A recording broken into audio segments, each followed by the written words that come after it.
Alright, this is your old-time reel-to-reel. It's an 8-track. And I just thought I'd show this in one of the videos here because it's reel-to-reel envy.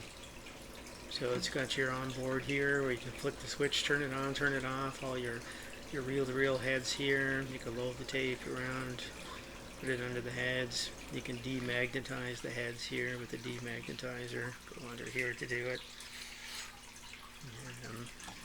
You got all your meters for each channel here. You can adjust the meters here.